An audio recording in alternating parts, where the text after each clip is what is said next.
चलिए इस वक्त एक अहम खबर, बीजेपी की सोनार बांग्ला मुहिम लॉन्च हुई है। बीजेपी के कौमी सदर जेपी नड्डा ने इस मुहिम का बाकायदा आगाज किया है। के दौरान महिलाओं को 500 रुपए 3 महीने के लिए लॉकडाउन में प्रधानमंत्री जी ने डायरेक्ट डिस्बर्समेंट करके डायरेक्ट उनके खाते में पहुंचाया। 20 crore women have been empowered. इस बात को हमको समझना चाहिए, ये छोटी घटना नहीं है।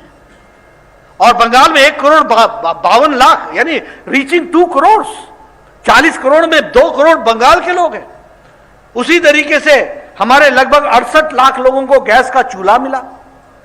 अब ये गैस का चूल्हा कुल मिलाकर के 8 करोड़ बांटा गया और 8 करोड़ में 78 लाख बंगाल के लोग हैं।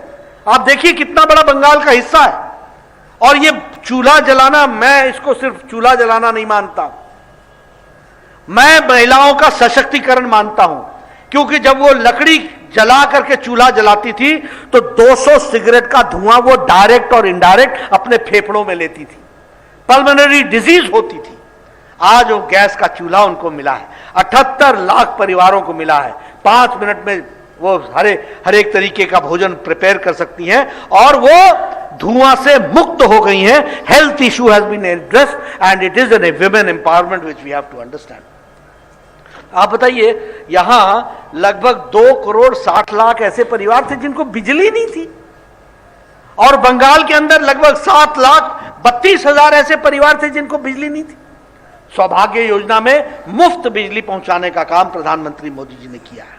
मैं आपसे सुझाव चाहूंगा कैसे इसको और आगे बढ़ाया जा सकता है। Electricity is not only in electricity, it is N empowerment of the family. वो टेलीविजन देख सकता है, वो अच्छी पढ़ाई कर सकता है, वो मुख्य धारा में अपने आप को शामिल कर सकता है।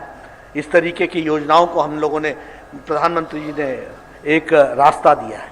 ईस्ट वेस्ट कॉरिडोर 8,575 करोड़ रुपए खर्च हो रहा है। इसमें हम सबको मालूम है कि यह ईस्ट वेस्ट कॉरिडोर से कितना बड़ा विकास का योजना बनने वाली है। उसी तरीके से नेपाल और इंडिया और बांग्लादेश के सड़कों को जोड़ने के लिए 721 करोड़ रुपए देने की व्यवस्था की गई है। अम्फान में 2,708 करोड़ रुपए दिए गए। दुर्भाग्य से मुझे